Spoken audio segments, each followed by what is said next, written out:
Isang pinagpalang araw po sa ating lahat mga sir. Habang kami po ay nagtatrabaho, pinapaigting ang seguridad sa ating lungsod, sa lungsod ng Maynila. Kami po ay nakapulot ng pouch bag. Dali-dali naman po natin kinontak ang may-ari nito dahil meron pong naiwan dun na cellphone. Ayan po mga sir, ang Pulis Maynila, ang SWAT Manila ay nagpamalas ng dedikasyon sa serbisyo, hindi nasilaw sa mga material na bagay. Yan po, salamat sa Diyos dahil hindi lang ang Pulis Maynila ang magdadala nito, kundi ang buong pambansang pulisya ng Pilipinas, hindi lang ang SWAT Manila. Di po ba? Maraming salamat dahil nandyan ang mga officers natin upang magbigay ng gabay sa atin para sa ating pagtatrabaho. Sinusunod natin kung ano ang tama. Kaya maraming salamat sa kanila at nagagawa natin ng maayos at tama ang ating sinumpaang tungkulin para sa ating inang bayan. Isang pinagpalang araw po sa ating lahat mga sir. Ako pa rin po ang inyong lingkod, ang inyong Just a Kid from Cemetery, Yong Borlongan. Siyempre po mula po sa pamunuan ng Manila Police District, sa pamumuno po ng aming ama ng Police Maynila, Police Brigadier General Leo Manawag Francisco, at ang aming District Mobile Force Battalion Commander Police Colonel Julius Cubos Añonuevo, at ang aming RDC Chief na si Police Major Nes Talento Vargas. Ayan po, dito po kami ngayon sa Delpan.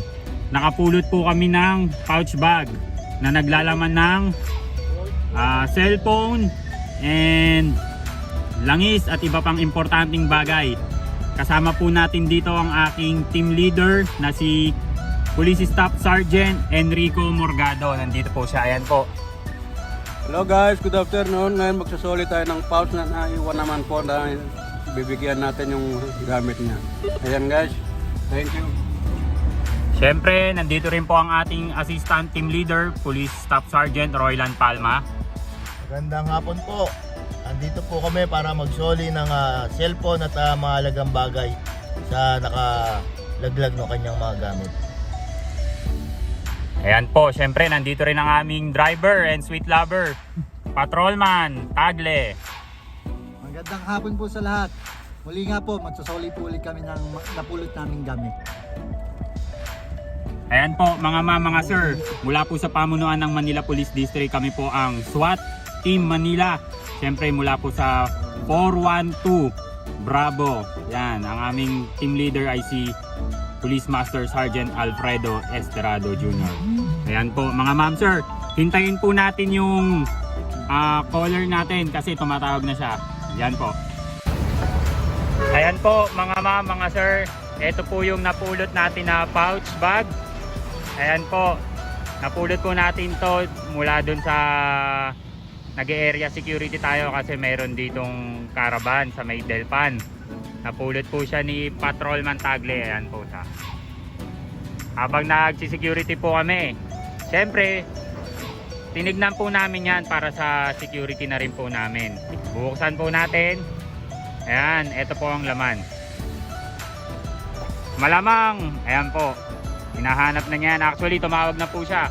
Langis, tapos cellphone, tapos stick. Ayan o, para nagmamasahe kasi siya eh.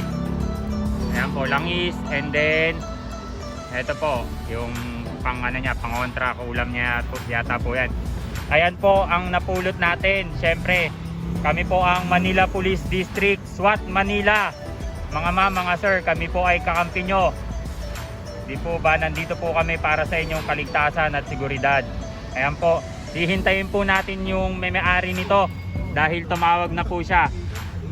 Ayan po, hintayin po natin. Ayan po mga sir. Ayan po, good afternoon po mga sir. Hinihintay na po natin si Kuya Don, yung may-ari nitong pouch bag. Tumawag na po siya. Dito po kami magkikita sa may Delpan, pagbaba ng tulay sa may Road 10 Manila. Muli po kami po ang Manila SWAT, ang Viper 412 kami po yun. Mula po sa pamunuan ng Manila Police District, mga ma'am sir, mula sa pamumuno ng aming ama ng Police Maynila, Police Brigadier General Leo Manawag Francisco. At mula po sa District Mobile Force Battalion ng aming Battalion Commander, Police Colonel Julius Cubos Año Nuevo. At syempre, ang aming Chief Rapid Deployment Company, SWAT Manila, Police Major Nes Talento Vargas. Ayan po. Isasoli po natin ito. Mahalaga po sa kanila ito. Ito po ang hanap buhay nila. Ito po ang ginagamit nila para makapaghanap buhay. May langis dito, tapos may cellphone. Napakahalaga po sa mga kababayan natin to. Dito sa Parola, sa area ng Maynila. Hintayin po natin sila mga ma'am sir. Ayan po. Ako po ang inyong Just a Kid from Cemetery.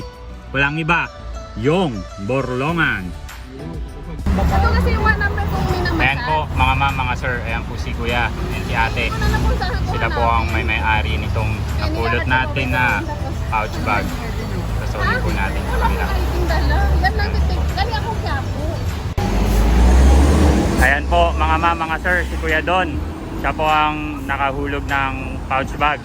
Kasama po niya si ate. Ayan po si ate. Kausap ang aming team leader, Police Staff Sergeant Enrico Morgado. Ayan po. Ayan po.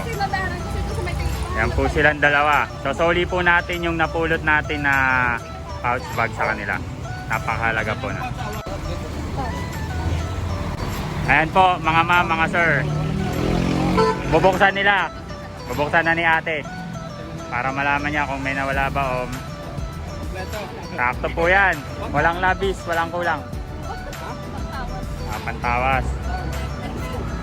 Oh, may 500 pa. Ayan si kuya. Ayan siya ang tumawag. Siya ang kausap natin kanina. Maraming salamat po sir sa Ayan. inyo. Ayan po. Naibalik yung cellphone na nahulog. Ayan. Ayan po. Ay, pwede naman siya nakapunod. Salamat. Ah. Thank you sa SWAT. Nakapulot ng bag ko. Saka sa cellphone ko. Maraming salamat, sir. Okay. Kuya. Maraming salamat po sa mga grupo ng mga SWAT sa nakadampot ng cellphone na naipag ko at ngayon ay naibalik na po. So, maraming salamat sa kanila. Pangalan mo tayo? Jilin. Silin. Oh, G nakalagay lang dito. Jilin Tronco. Ayan po si Ate Jeline. Pati si Kuya Don. Rodel. Kuya Rodel. Ayan po. Sila po ang may-ari ng bag. Nasoli na natin. Nakakataba ng puso dahil nakatulong tayo sa kanila. Ayan po. Napakahalaga po niyan dahil ayan po ang buhay nila eh. Yan po ang kanilang hanap buhay. Mahalaga po yung mga contacts dyan. Good afternoon po mga ma'am, mga sir. Ako pa rin po ang inyong lingkod. Ang inyong Just a Kid from Cemetery. Mula po sa pamunuan ng Manila Police District. Sa pamumuno ng ama ng Police Maynila, Police Brigadier General Leo M. Francisco. At sa aming Force Commander, Police Colonel Julius Cubos Año Nuevo. At sa aming Chief RDC SWAT, Police Major Nes Talento Vargas. Nakakataba po ng puso mga ma'am sir dahil nakapagbigay tulong tayo sa taong nawalan ng mahalaga at importanteng bagay na panghanap buhay nila. Nasoli po natin yung napulot nating pouch bag. Kasama po natin dito ang aming team leader. Ayan po si sir. Sir, anong masasabi mo sir? Maraming salamat sa kasamaan nating sa SWAT na nakapagbigay tulong sa nawalan ng bag. So ayan, ibalik na natin yung pouch niya na tuwang-tuwa naman kasi napagyan natin ulit ng kanyang hanap buhay. Ayan po. Ayan po ang aming team leader, Police Staff Sergeant and soon to be Police Master Sergeant Enrico Morgado. Proud of Tugigaraw. At syempre nandito rin po mga ma'am, mga sir, ang isa nating assistant team leader na si Police Staff Sergeant newly promoted Royland Palma. Sir, anong masasabi mo sir na nagawa nating good deeds? Nakakataba nga po ng puso yung paglilingkod natin ay tuloy-tuloy lang. Nakakatulong tayo sa ating mga kababayan sa maliit na bagay na pagsoli ng mga gamit nila. Yung importanteng bagay, yung cellphone. na ginagamit sa panghanap buhay. Napaka ano sa kanila yon, napaka-importante na pinagkukunan nila ng pang-araw-araw na panggusto sa kanila. Kaya proud kami at nakakatulong patuloy pa rin ang paglingkod namin sa inyo. Salamat po. Yan, maraming salamat po. At syempre, ang ating driver, sweet lover, patrolman and soon to be police corporal, ang aking buddy. Magandang Si araw po. Tagle, yan. Magandang araw po sa inyong lahat. Yun nga po, nandito na kami. MPD SWAT, tuloy-tuloy na serbisyo. Yan po. Kami po ang Manila SWAT. Kakampi nyo po, Manila Police District po, mga ma'am sir. Syempre, maraming na naman mang matutuwa nito. Hindi lang ang ibang kawani ng gobyerno, high moral po ang buong pambansang pulisya ng Pilipinas. Nandito po kami sa inyo mga ma'am, mga sir, upang maglingkod ng tama. Di po ba mga ma'am, mga sir, maraming salamat po sa inyo. Naway, lagi tayo magpasalamat sa Diyos. Thank you very much mga sir, mga ma'am, sir. Muli kami po ang MPD SWAT. Yan, kakampi nyo po. Ingat, God bless! Ingat po.